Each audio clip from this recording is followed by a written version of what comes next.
You also mentioned about leader development. What is your leadership model that kind of guides you and acts as your kind of guiding principle, North Star, if you will, for being a leader? What's your model? Yeah, I think I would recap it as servant leadership, where you're very clear, around again the purpose. So why we exist, why are we here, where are we going? All those even philosophical, personal questions that all of us go through as humans. I think definitely the organization has a definite purpose, right? Just like personal life, I think we do have a definite purpose. And then everything else that we do in the day to day obviously is getting us closer towards that purpose.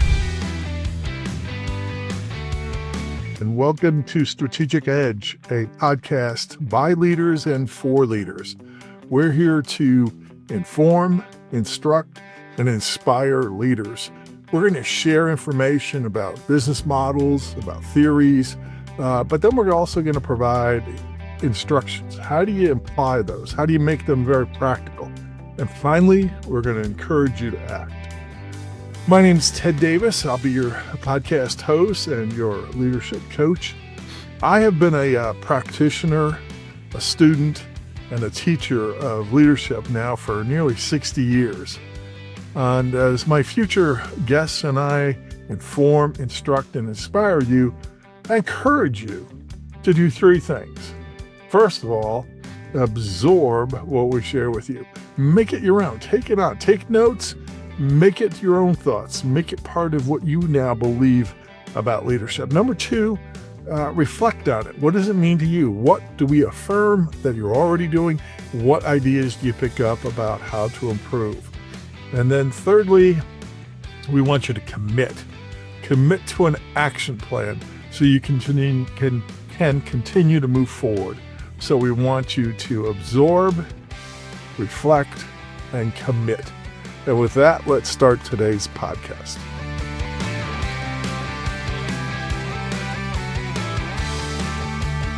Well, good day. Thank you. Thank you for joining us today. I am so thrilled to welcome Alona Lapari. I hope I pronounced that correctly.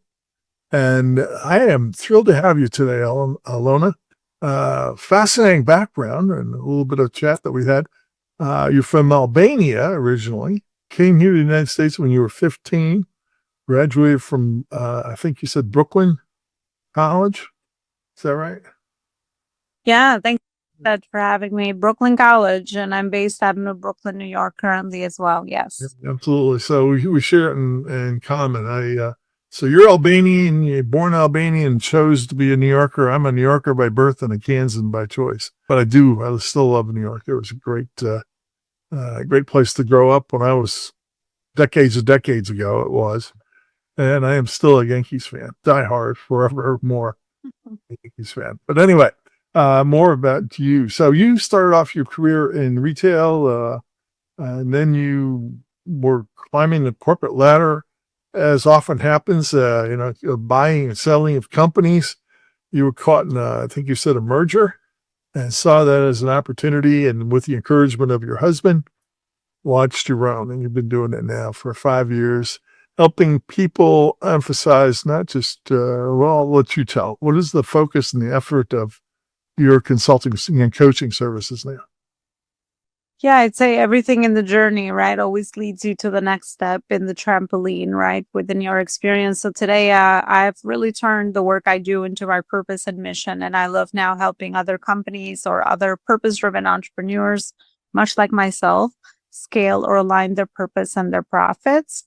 So they're really growing a healthy company that does more good in the world, creates impact, but also is self-sufficient and can operate beyond its owner so that it can leave a positive legacy, or the owner has a very valuable company that maybe if they would like to exit, they can do so as well.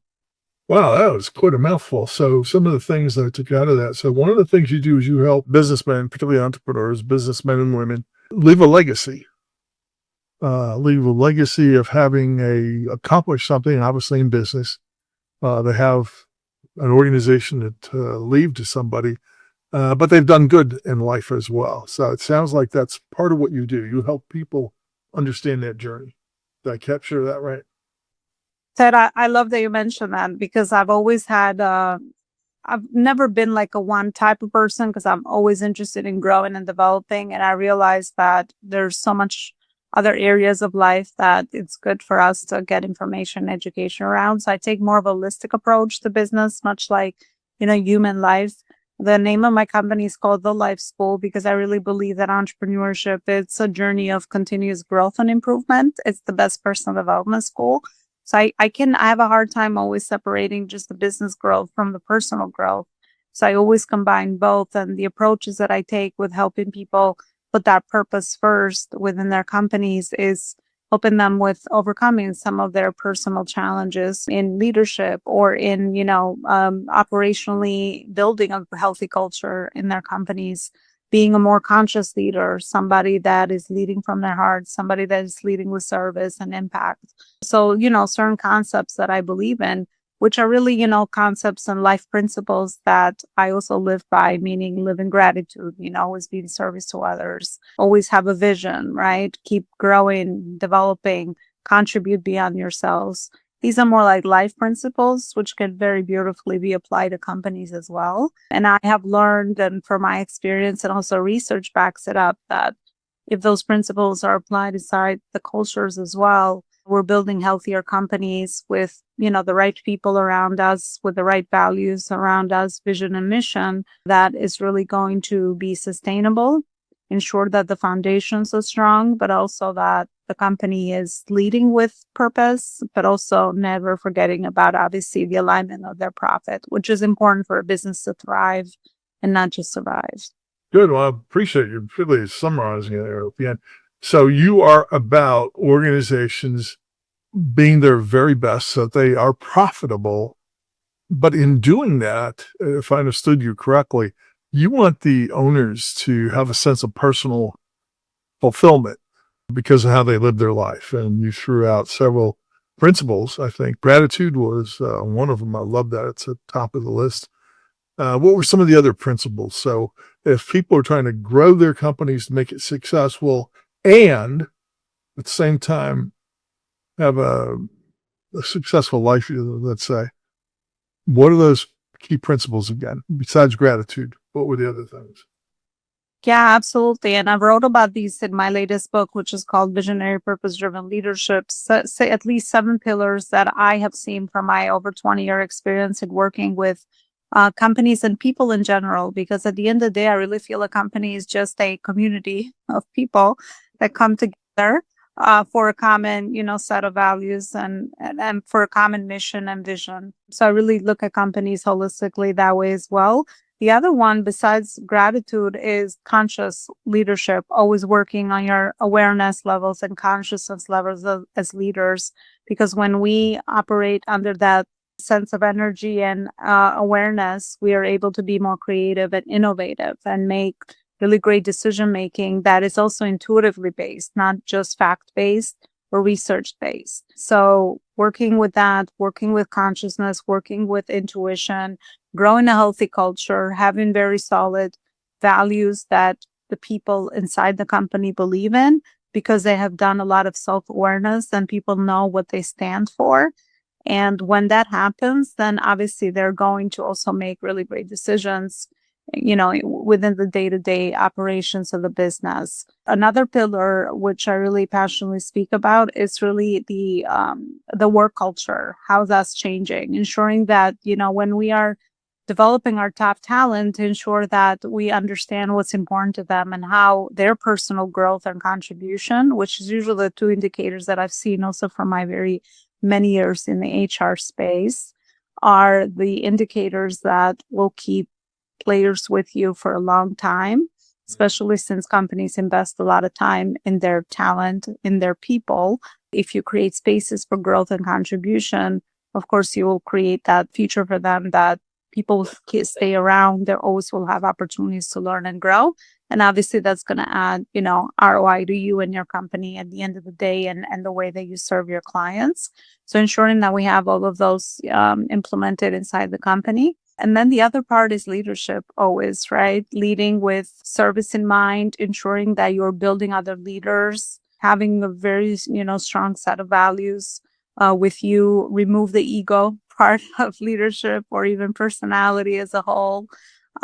Because when all of that is removed, then you really are making really healthy decisions. And a lot of your, the company developments and trainings and all of that will really back up a lot of the way that you lead, because people usually, learn from example rather than from the things we say.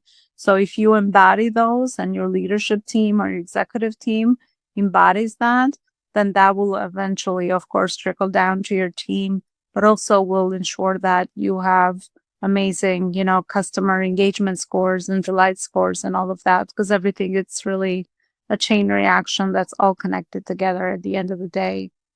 So those are some principles that I've seen and observed are really great principles for the longevity of the journey of company growth and the different stages of growth, but also that, the company's healthy and sustainable, and it's innovative in the market. One of the things you were talking about, I absolutely admire, and I emphasize it as well.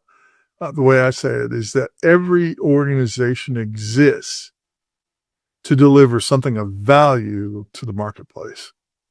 And I think that's so important for business owners to remember, that as you create, as you grow, as you manage, as you lead your organization, that organization exists for a purpose, and it's to have something of value, whether it's a service that you do, it's a product you generate, but you got to keep that in mind. So I think that parallels kind of what you said about it.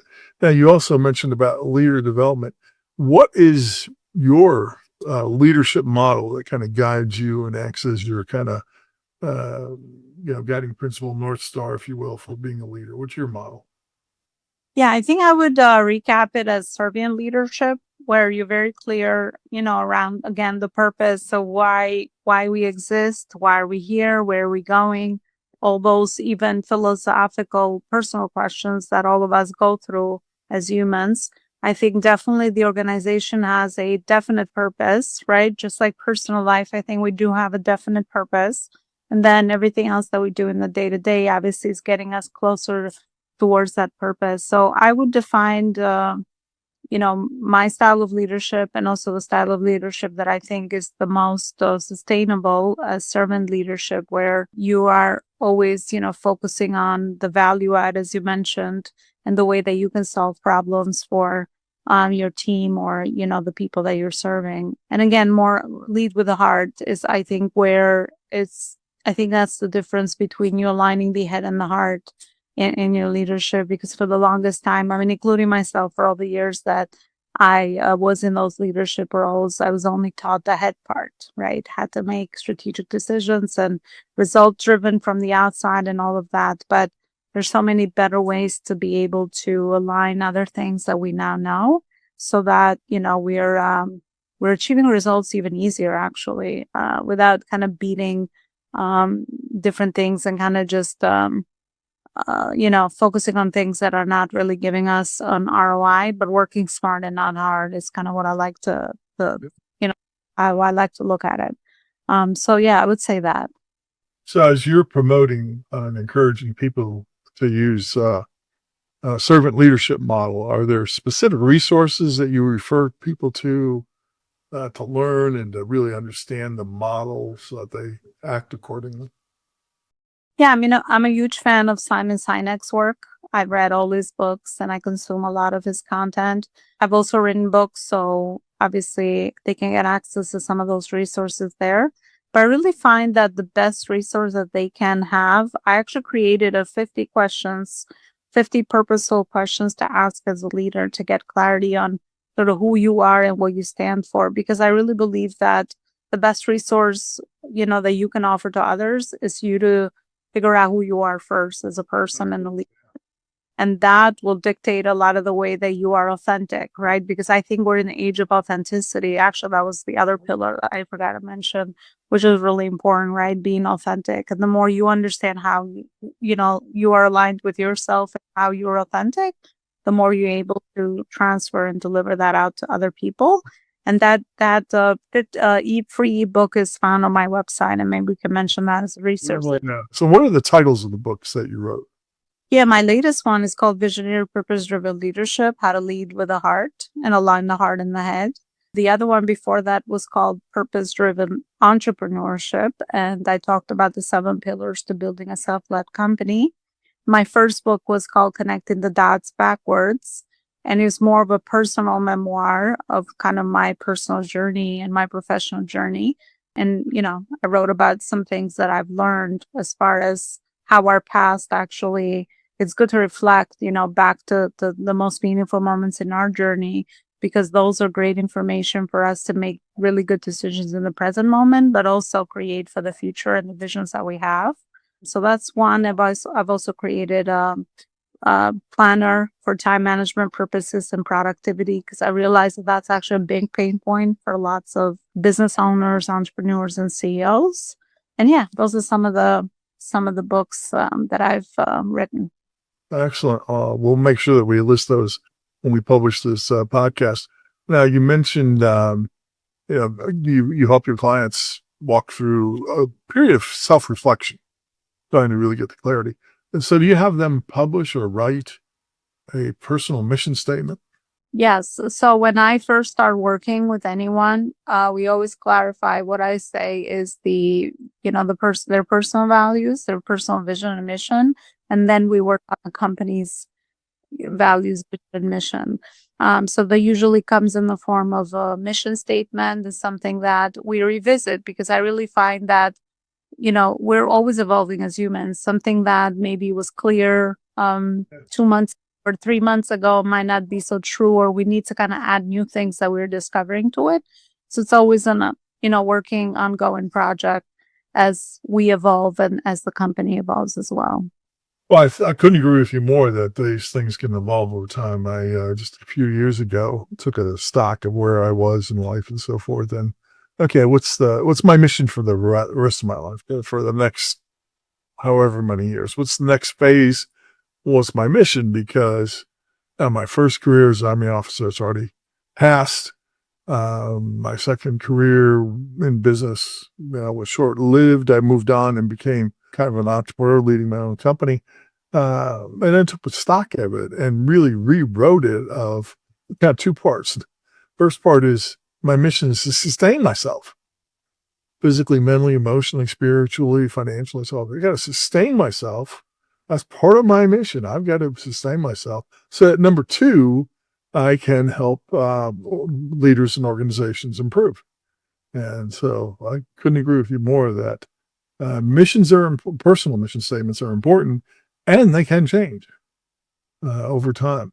So it sounds like you've helped your clients go through that. And now in doing that kind of reflection, so not only do you get your mission statement, and you kind of get a pillars, a kind of guidance of here's how to move forward, do you walk them through as well any reflection on what are my self-limiting beliefs and how do I get rid of them? Yeah, I mean that happens so naturally when the process of implementation has to happen, because obviously through taking action, you kind of realize, where's the resistance, what are the stories we're telling ourselves, the mindset blocks and all of that. So I do lots of shifts around connecting, how they want to think about things and why that's important to them, and how does that actually connect to that mission. Because I really find that even for myself, if I don't understand why I need to do a certain action and how that connects to the bigger purpose of why I'm doing what I'm doing, it's going to be very hard for me to even shift some of the ways that I maybe am thinking about things that are not going to serve me so that I can get to where I want to go.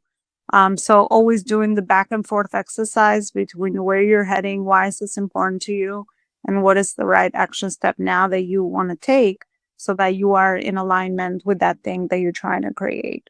So lots of back and forth on that. I also use a lot of modalities, inner child work and NLPs and all of that, because I realized that, even though, everybody wants more profits to grow their business, to scale their businesses, these are the things that I've seen in my day-to-day hold people back, as well as obviously the strategy and the marketing and the sales and all the brain processes of operations. A lot of this inner work, I call it inner work, kind of what it is.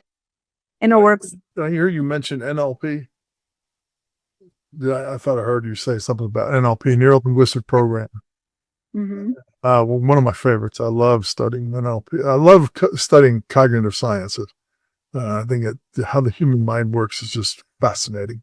And I love NLP is a part of that. So is that part of what you take folks through? By the way, people don't realize it, but that's really Tony Robbins. That's NLP through and through in his stuff. But anyway. Yeah, I mean, a lot of that and EMDR as well. I combine a few things because obviously people always want fast and quick results, right? So a few modalities based on kind of what is needed and what is that block that's coming up.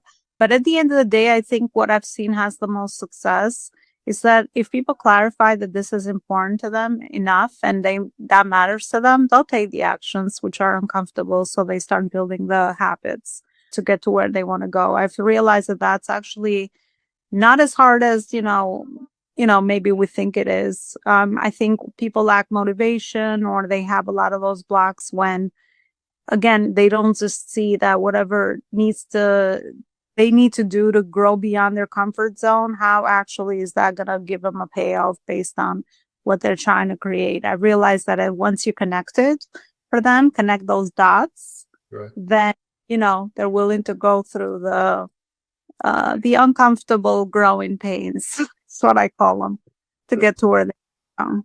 Excellent. Well, I think this could go on for hours. I love the material that you take us through. Unfortunately, we're running short on time. So one of the things I always like to ask my guests to do is give us 3 practical steps that people ought to take. So as a result of listening to us, what are 3 things, practical things people ought to be acting on today? Yeah, what's coming up for me is something that's actually changed and transformed my life is have a spiritual practice, right? Something that you do for yourself, speaking, back to your mission statement, self-care, whether again, it's meditating, it's taking a walk, it's journaling, it's sitting, by yourself, if just sitting in peace or reflecting or, whatever, whatever works for everybody, physical exercise, meditation, all those things are important. So have a daily practice where you take time to definitely implement that in your lives. The other one is be very conscious around the people you hang out with and the information that comes inside your ears and your circles, whether it's the virtual spaces now or your local or your live spaces. I think that's important to really understand who's around you and to kind of work under those circles. And then the third thing is get the education that you need, because again, when we know better, and I'm a big proponent of education because education will remove a lot of the anxiety from the unknown, especially when you have to create results that you don't have currently at your present moment. It's going to require some of that education so that you can implement and take inspired action. So always be a life student, always be learning. Have a regular schedule for yourself on how you actually are learning about not only your area of expertise but also other areas of life, because at the end of the day everything connects together and it just makes you a more whole aware human being, and you definitely will be better at decision making in your personal and professional life because of that too. So I think those 3 things are really important pillars. Okay, so those 3 things were have a daily kind of spiritual exercise, something that's meaningful to you, daily reflection, spiritual, whatever that is. Number 2 is hang out with the right people is what I'd summarize. Mm-hmm. And number 3 was get the education, learn, keep learning. Wow, those are powerful. I really appreciate your time today, and I look forward to keeping the conversation going. Maybe we'll be online again sometime soon. So again, we're going to publish your contact information, and thank you so much for joining me today. God bless. Thank you so much. Now we've got 3 ideas of what to share from today's podcast. So again, what I'd like for you to be able to do is take those ideas, make them your own, reflect on them. What do they mean to you? And then thirdly, commit to an action plan. Commit to actions that you can take to apply what we've talked about today. If you want help, if you want some ideas, if you want some accountability, please contact me. Contact me by sending me a text, 913-306-1499. Put podcast follow-up in the text message, and I'll get back to you within 24 hours. Thank you so much for listening today, and I'll see you on our next broadcast.